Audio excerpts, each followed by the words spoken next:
A person of great intellect, refinement, and sensitivity might ask herself, themself, or himself, what is this JEJ? Is it a movement, a religion, a revolution, a somewhat dubious ménage? Yes, it's all of these, but so much more. For JEJ, simply put, is a reinvention of human life and culture. Hey, how we doing today? It does make me sometimes wonder if I've got an occult disease that might be killing me.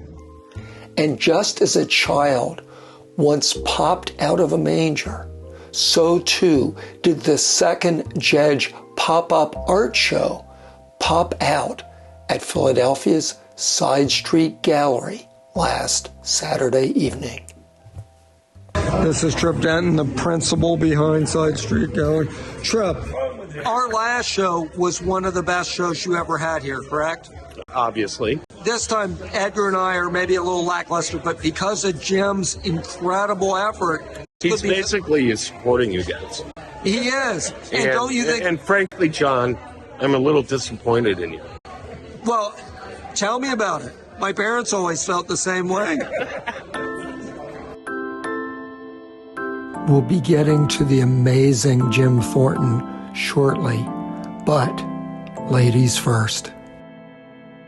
Because the members of JEJ, John, Edgar, and Jim, are devoted feminists, each pop-up exhibition has featured a woman artist of great accomplishment. The first show featured animator Linda Kudzmas, who premiered her brilliant The Square Root of Twins. This second time, it is the painter and sculptor Robin Gresham-Chin. Hi, this is Robin Gresham-Chin. I have some small paintings, and I have the dolls that Eric Brescher commissioned of the JEJ artist and Fred Danziger. What are the dolls made out of? They're made of what's called a stone clay that's self-drying. Boy, you got the texture of beards. That is artificial hair. So everything, I made the clothes. There's nothing other than the glass eyes. And where did the glass eyes come from? They're imported from Germany. They're the most accurate human type of doll eyes. People adore those dolls. And I have to ask you, if a person was interested, would you take commissions? Oh, absolutely. It's so much fun. And those were done from photographs I got from you guys because of COVID. You made us look better than we do in real life. I don't think so. But I hope that it gathers the spirit of your relationship with each other and just something exuberant and fun. Did you ever start to feel a little bit motherly about us? Nah, sorry. How about you, Paige? This made you want to become a mother. I guess it has.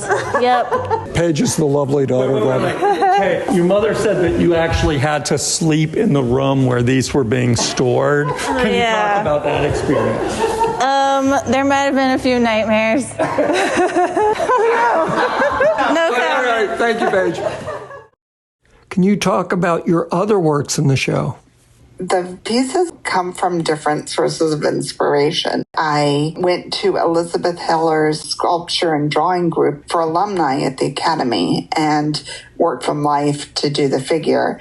And then when I got home, I put her in a constellation of planets. It's an ecological statement that was based on a dream I had that I was supposed to talk about ecology with all my Facebook friends. The little girl dressed as Minnie Mouse is from a series that I've been working on called What Are You Afraid Of? Small paintings that refer to people's fears. and a couple of them are around Halloween subjects. The little boy, Paul, he's the first of a series about the seasons. Wow, that's amazing. The other two are just still life of things that are in my home. The tomato, I grew it and it was really big and I was proud of it and painted it before I ate it. My twin brother Jim is an alpha male par excellence.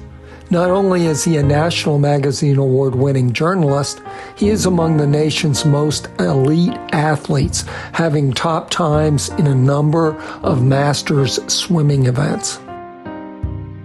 For years, he had goofed around doing cartoons, but as funny as they were, as art, they left a lot to be desired. But as Tripp pointed out, that has all changed with this show.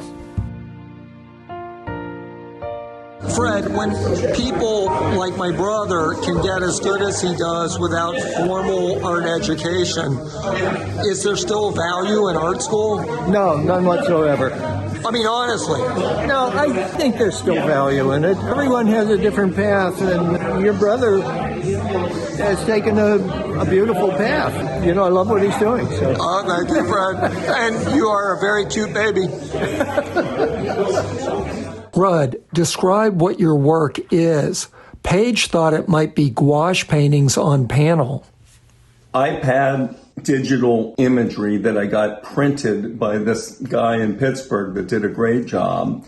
The images were from my imagination. Some of them were based on actual true events, like the punishment essay. When I was in Florida as a teacher at a private school, we weren't allowed to give these little brats detention. The only thing we could do if they misbehaved was to assign an essay. By the end of the first year, these kids had just ground me down. So I told this kid, you have to write 500 words on what it would be like to spend the night in a small box being eaten by a horse. That kind of thing. That's kind of art.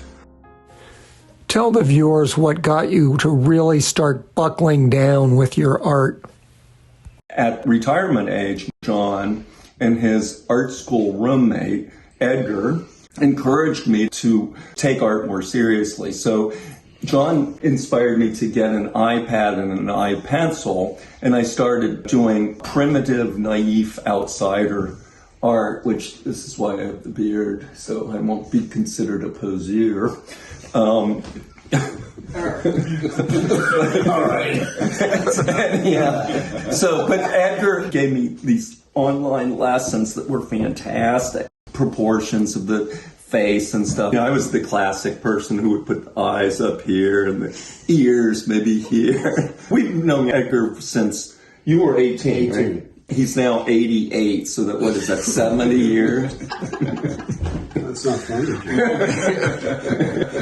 All right, so what is the name of the program that you use to do your digital art? It's called Procreate. It only costs $9.99. It's an app for Apple products. It's amazingly good, but it's also quite complicated. So it took me a while to learn how to do it now. Yeah. You know, blending and detail. You also made a book. The book is The Secret History of Eric Brecker. This very likable Australian art patron / Facebook friend. For the viewers' information, Eric is an American expatriate who went to Vassar, became a radiologist, and now lives in Australia, and is a very nice guy and has been very helpful to all of us. So Eric would look at some of my early cartoons and proclaim them the greatest of all time. So that was kind of inspiring. He was buying art of John and Edgar and Fred Danziger and other people. I thought, well, mine's digital art, so it's not a concrete thing that you can keep forever. So how can I make something that would be unique to Eric? I took this one picture, me being auctioned off to this sea of women. But then I thought, I'll make that Eric. Anyhow, I ended up writing and illustrating this book about Eric and his ancestors. And they came from England shortly before Jack the Ripper's spree ended. Who was the graphic designer? He did a fantastic job. Kevin Brown, just unbelievably nice guy, extremely good designer. The book would not have been anything without his. Should I get a copy and just hold it up? No, that's okay. Okay. All right.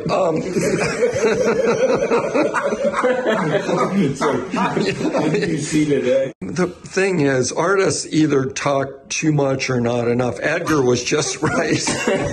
Was I not enough? I can elaborate.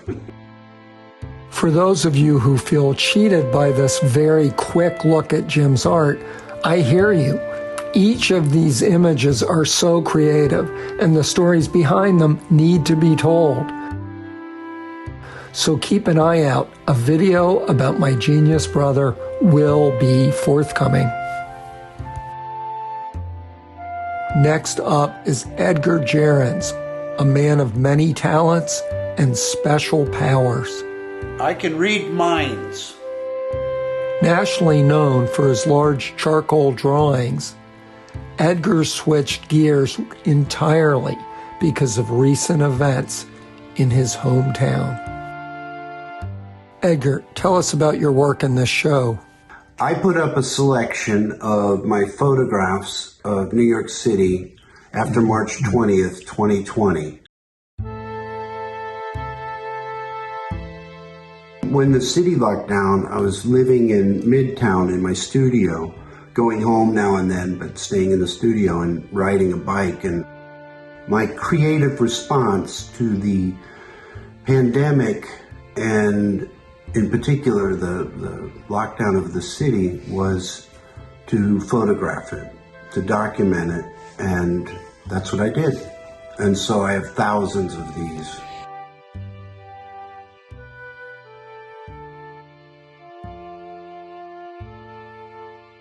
I went out every day, tried to catch golden hour.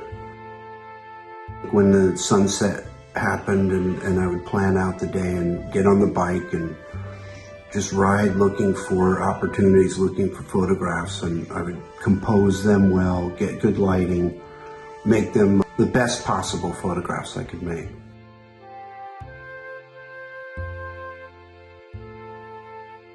And it must have been eerie being almost by yourself in this very highly populated city.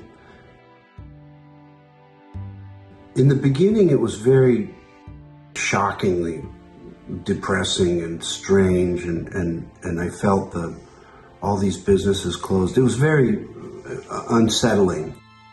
But I got over that relatively quickly, and then it was really actually pretty fun. I had the whole city to myself. Bike messengers and homeless. That's all I saw.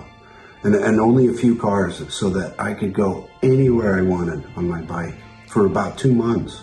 Well, you certainly captured a type of beauty of New York that people don't often get to see because of the crowds. Never get to see. It surprised me. I mean, the big thing, take away all the parked cars. Like New York never had that. You go anywhere in the past and you had parked cars, and so there's a linear quality to the images. And also it was March, so it was cold, so the trees hadn't come in and the shrubs, so that the photographs have a very stark beauty to them.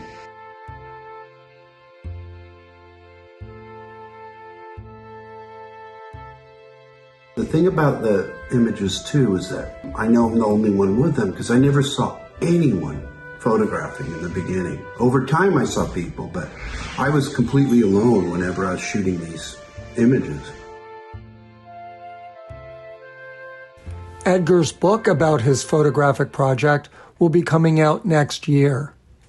Meanwhile, you can read a terrific article about him at commonedge.org. I guess that about wraps things up. Oh, I almost forgot somebody. I also am in the show. Well, I'll be brief. When I taught at the now defunct Art Institute of Philadelphia, I took a bunch of classes from my friends. I learned object-oriented computer programming and created software for my own exclusive use to create abstract digital animations and imagery.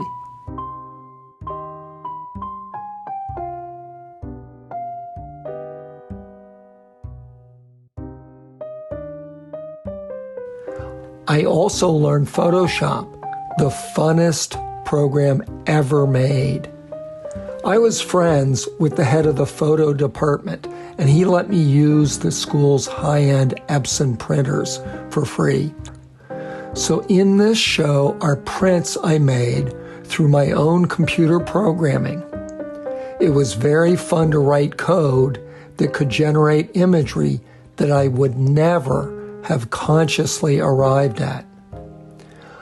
I also have two kinds of Photoshop-generated imagery. There are collages in which I mix up imagery from art history. Here is a gender-bending take on Aang's Jupiter and Thetis. Sometimes I will insert myself into a picture. In this one, I get to play two of Diane Arbus's most iconic models. Here is me as Joan of Arc. Another thing I used to do was to create informational posters. My best series was Bible Studier's Digest, a somewhat jaundiced look at the good book. My motto was, I read the Bible so you don't have to. Uh-oh, something's going on here. Look, people are looking at my work. Well, I used to feel like I love just pointing. feel good. They're pointing as if it's interesting. I mean, if you do this one, you're like that, you know. They say that. Do you guys find these deeply sacrilegious? And very amusing. As a woman, do you believe in biblical sexual relations? Biblical what? The way the Bible set up the relationships between men and women? No, absolutely not. So do you think I was correct in my analysis? Yeah, that is a great analysis. And this is even better. Oh, thank you very much. And frankly, John, I'm a little disappointed in you. Well, Trip Denton, perhaps your disappointment was a little bit misplaced. To paraphrase the great Sally Field, you cannot deny the fact that they like me. They really like me. This is a magnificent show, and I wish it was up longer, but part of the beauty is that nothing lasts forever, so... It's a Tower of Babel. Yes. Fantastic. It's really great seeing all my PAFA classmates from 42 years ago. It's just between us, though. Do you think you're going to win? Maybe. A Canadian, crisp Canadian voice. Seeing Illumina's painting is almost like an electric shock that it can almost make your... It's like this. But they are famous art world personalities. I'm Suzanne, by the way. Oh, nice to meet you, Suzanne. Yeah, very nice to meet you. Oh, wait, are you the gallery person? Am I what? It's a Rembrandt. Put an imprimatura, which went a transparent. And the fact that they think my brother is the best artist they've ever seen is pretty high praise. Is that true or false? I think we know. And it never went anywhere. Like just a minute. Oh, John, get away. Wow. This Jim character is off the hook. Look at this artwork. Like, these prints here are insane. Just got to zoom up on some of this. Dad? You look like you could either be a fireman or a graphic designer. Which is it? You know what I told you, brother? If Bosch or Bruegel were around today, they would really admire Jim's work. Mine! Before you and Harvey have your baby, Eric Brecker, although it may be pronounced Brescher. We're not quite sure. It is Brescher. Well, I think he has a slight advantage right now. And his work, your brother's work. Oh, I know. Amazing. Are you jealous? Why are you crying? Yes. Well, not really. I'm really proud of him. Check your wetness. Yes, quite. Oh my God. GHPBC, 1, 2, 3, cluck, Jev. You ready to stop now?